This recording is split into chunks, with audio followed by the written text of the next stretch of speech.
Welcome. Hi, thank you. I just wanted to say a couple things. I was listening to the whole thing before, and there are some things about employment in general that can be, did I do that? I don't think so. Okay. That I could clear up pretty fast, I think, for everybody. Our program at Nine Star could be, and I'm Ruth Shane-Laban from Nine Star Education Employment Services. Sorry. I just wanted to say that our program can be 12 months, 24 months, 36 months. We're hoping, we'd like to eradicate unemployment, but we all kind of know that there's a lot of issues with that. And our clients have a lot of barriers. So there's a whole lot of difference between how we do business and somebody else that's putting people to work. It's a very different, we all do different things, and we all collaborate together. We share resources, we share information, strategies, we meet together real often. And so there's a lot about that I just, I would happily answer questions afterwards. Nine Star specific program is trying to build resiliency. We've built, we've added behavioral health to our program, and also long-term, get a job, get some employment, get some more training, get a better job. And our goal is to get to the point of financial self-sufficiency. None of us are self-sufficient, but we can all support each other in reaching that point by training and so on.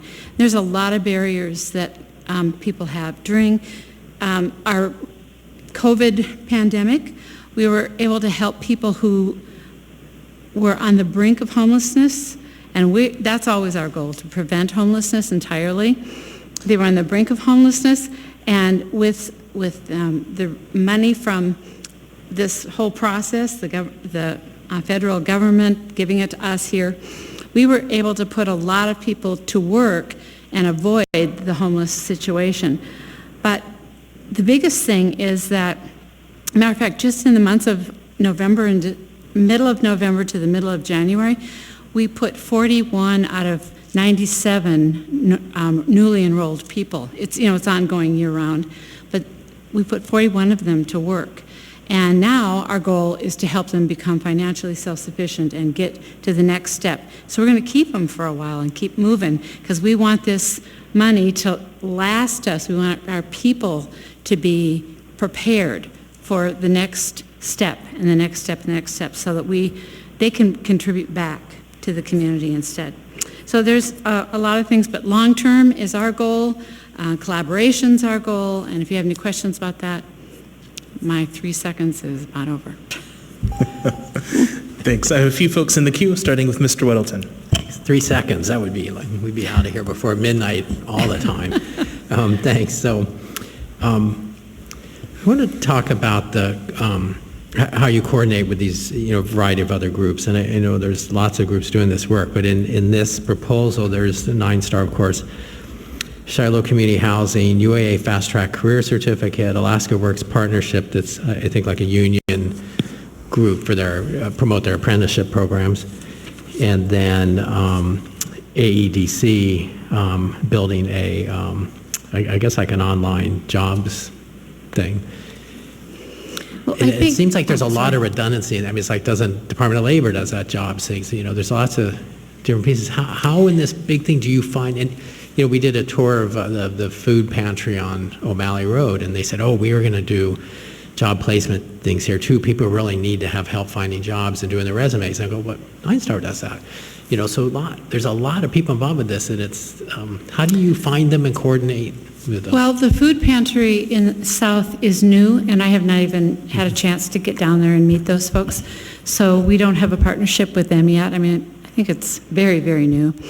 And, but one of our thoughts is that we have brochures we're taking over to the Muni, we haven't gotten them to the Muni yet, but over to Lutheran Social Services and places that do the rent assistance, so that anybody that's needing rent assistance will be saying, whoa, I can get a job and I won't need rent assistance. I mean, the goal is to not, there's repeated Lutheran Social Services told me they come back and they come back. We don't want them to come back. Now, we understand the pandemic has a lot of other daycare issues and health issues and all of that besides, but we've had rent assistance for how many millions of years? You know, we've just done it forever. And we want to take those folks and help them. So Lutheran Social Services is giving them our brochures and telling them, come to see us. And we'd like to be able to work then with them to make sure that they get the assistance that they need, but that they don't stay on that assistance. That's kind of our goal. And that's just one example. Catholic Social Services and Ninth Star are talking about how to educate and train people that are coming from poverty, but a lot of their folks are immigrants, and so our English as a second language program helps. So we combine those. They don't do English as a second language, we do. We don't do housing, they do. So we coordinate the different kinds of services. It's too much for one organization to manage all those different pieces, but our community does a good job at sharing and participating. I'm on the Coalition to End Homelessness Council, and we're also on the statewide one through some of our staff members. But with all of that, I'm in contact with all those folks all the time, and we do not overlap. Our populations are a little different, the needs are different. Our particular population has a lot of barriers to staying employed, so the mental health piece has come in, behavioral health piece has come in. We are trying to work all these community resources together, because really we have to work together to make it work, and we have to have good relationships. And I think for the most part, our social service agencies in this community do work very well together. And we all need our pots of money to be able to do the piece that we do, and then we share them. And even Shiloh, Ninth Star had an AmeriCorps program. They had one of our members. Our youth program coordinates with them because we have the jobs that they don't have, and they have the housing we don't have. And so I think it's all a matter of the pieces being coordinated, and we put it in terms of, jobs isn't the only thing Ninth Star does, but we put it in that consideration because we want to say to the people, look, if you get to work, and I did some figures today, which I won't bother you with, but every person that goes to work and doesn't get on public assistance saves $20,000 to $25,000 a year to the public funds, and that doesn't count the administration of those funds, doesn't count the support services to those funds. I mean, it's just an incredible amount of money. So we want to prevent all of that. But there are other people, they're already there, they're homeless, they're already in that situation. So other agencies do that, and then we partner with them. I don't know if that's helpful. No, it does help. Thank you. Thank you. Ms. LaFrance? Oh, there we go. Hi, thank you so much for being here tonight, and also for the work that your organization does. Thank you. We have a great, great team. I'm so proud of them. Proud to be part of it. So I know that you heard earlier a member of the public who commented on how there are a number of jobs available, and we're hearing Yes. that a lot lately. Mm-hmm. And could you say a little bit more, and I really appreciate the explanation as to the kinds of services your organization provides, and also how you work with the other organizations, but could you say a little bit about how I'm that happy piece- to do that. Matter of fact, when she was talking, I was thinking, I want to answer that. Thank you for asking. We have 15 openings in our own company. We have 15 openings we haven't been able to fill. Job development and case management kinds of jobs. And we know a lot of the reasoning is sometimes it's daycare, sometimes people are on unemployment and they're getting more money than they would get working for our nonprofit. Sometimes it's because there's health issues involved, and so they're afraid to go back. I mean, we have a few people coming into our building, but for the most part, our 3,000 clients don't come in. We have figured out how to serve them away. Not the best way, but that is a way to serve people. But the other thing, I think, is our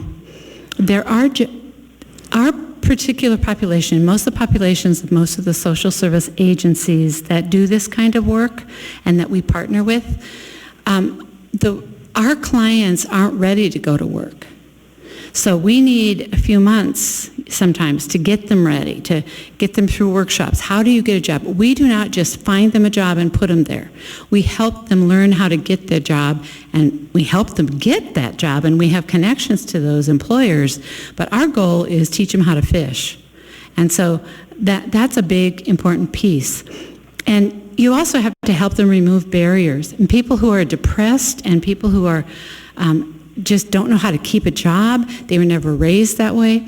I mean, I remember a few years ago we had a youth program, and the kids got paid for coming to our program 1 day a week for education during the summer, and the other 4 days they would go to a nonprofit or a public entity and learn how to work. And one day I walked past this one teacher who should have had 20 kids in her class, and it was like 9 o'clock in the morning. And I said, "What'd you do, scare them off?" She had one student in there. And she said, "No, they decided they didn't want to make at the time it was like $9 an hour. They would skip that $9 an hour and sleep in for a couple hours. They'd skip $18 an hour. And they knew there was public money coming." I mean, so there's sometimes a mentality of not knowing how to go to work because somebody didn't train you. My kids, they went to work every day. I didn't have to get them up out of work. I mean, I had to wake them sometimes, but they got up and they went to work because it had been modeled for them. For some people, it has been modeled. And, you know, the ACEs, adult or child adverse childhood experiences, and the trauma-informed care stuff, people who have had those kinds of traumas and then they're just expected to go to work. They don't know how to function when they're there, and they keep losing their jobs, and they keep being depressed. And I'm not making excuses. I really, truly am not. But there's an understanding of a certain part of the population. Not everybody that wants to go to work even knows how to go to work or how to stay employed if they could go to work. So I don't know if that answers your question. It does. Thank you so much. And You're again, welcome. thanks for what you do. Thank you. Thank you. Ms. Allard. Hi, Miss Ruth. It's a pleasure to finally meet you. Yes, you too. So I guess I agree that you wanted to teach people how to fish, right? And some of them, they don't need to teach how to fish. They just need to do on-the-job training. So I think Yes. you guys decide that, right? We have that too, yes. So you said there was, because this ring, you said there were 40, how many people do you have right now that were looking? You said there was 40? Oh, no, I was just talking about one particular pot of money that we had. We had 97 families enrolled, and out of that in November, middle of November to middle of January, which is the hardest time to find jobs for people, we were able to put 40, I think it was 42, I think I said 41, but I think it was 42 of those 97 families got an employment. And so what we're saying is, for us, net to ladder, catch them before they become homeless, and help them climb the career ladder. And so we want to get them a job. I don't care what kind of a job. We want to get them employed. We want to keep them from becoming homeless. Some kind of work, some kind of money. But that isn't going to make them financially self-sufficient. So we want to get them into training programs. We want to get them into OJTs, as on-the-job training, internships. We have a variety of ways to move people forward. And one of the problems is that almost all the money that, I write almost all the grants for 9 Star. So, and I do that between like 6 at night, 1 in the morning, because we have work to do in the day, right? But one of the problems is those are not all renewable. They're very rarely renewable for this population. We can get our work services program, which we serve about anywhere from 1,500 to 2,000 clients a year. We can win that every year because we do such a great job in serving that population. But this other population are people who have fallen through the cracks. They are people who are not eligible for unemployment because maybe they made $5 too much, or maybe they are ineligible because they cheated the system and they're not eligible anymore, or, and so now they become vulnerable to being homeless. And when people get off of public assistance, we had, in the last 3 years, we've had over 3,000 of 9 Stars clients get off public assistance. But they are still vulnerable. And so our new Net to Ladder program is to try to keep them caught, keep them climbing the ladder so that they don't fall back into needing public assistance or even food stamps or, it's an expensive process. And if you add housing to it, I mean, that's $1 trillion more. So as many dollars as you can give us to help people not only get a job, because that's not enough, but get them over their barriers and get them into training of one kind or another, we're going to have a population of people who give back to the community instead of needing to take from the community. I don't know Chair, if that's what you were looking for. Yeah, Chair, can I just go? Okay, so it is. Thank you. Because what you're doing for me is saying, okay, so where do we spend the money for retraining versus another organization? Putting folks back into the community, I get it, I understand that, but are we spending too much money retraining with a larger group of individuals retraining instead of focusing on a core group? Because you just sold me on yours, right? Well, So now that means, okay, well, 9-star, I like, thank you. right? And then Right. where do we cut to say 9 stars going the direction I like? Could we cut over here to continue with your program more so? Well, I'm not going to tell you who to cut. No, but we'll Those figure are our it out. partners, right? So I'm not going to do that. But I am going to say that the more money that you can funnel into prevention, and even the people who do housing, they will tell you there is not enough money for housing in this community. There is not enough money to build all the housing we need, or the different kinds of housing. There's like 4 or 5 different kinds of housing we need, from temporary assistance to moving forward to mentally ill people who just need something forever and ever, and everything in between, individuals and families. But the idea is that if 9-Stars program, and honestly, I'm going to tell you, the first year and a half that we had this program going officially, we'd been doing it unofficially, just not even keeping track. But the first year we kept track, we had $53,500, and we took that money and we served just net stuff because we had no money for ladder, and we put 599 people to work out of 1,200, and there may have been more, but we didn't have any follow-up money, so we didn't even train them. Couldn't even track them. So I don't know how many, but what I know is, and like I said, all the people in that housing council will tell you, and homelessness council will tell you, prevent, and that is our focus. Sometimes they are people who have been homeless and need our services, but mostly our target population is helping those people who are falling through the cracks and are going to become homeless, and part of that whole statistic. And I want to say just one more thing, if I have a second. When somebody becomes afraid that they will become homeless, they have a fear that takes away their sound thinking, it takes away their love, their power. It totally takes it. Fear. Every time we're afraid, we lose our power, correct? For maybe a split second, but sometimes for a long term. And so fear is a bad thing. And once you get somebody even into temporary housing, it's dangerous because they're afraid to move forward and lose that temporary housing. They're afraid to move forward if they even move into the next level of it and they get a job. They're afraid that if they get a better job, that they're going to lose their housing again and they're going to be back where they were before. And this is safe. It's like kids coming home from college or, school, and I don't want to go back to school because I'm safe here. Well, it's kind of like that. Fear does that to us. And so we're doing our very, very best to try to bring people into a place where they can get rid of that little bit of fear and not have the bigger fears that keep them immobilized for a much longer period of time. So, Thank you. okay, thank you for the opportunity.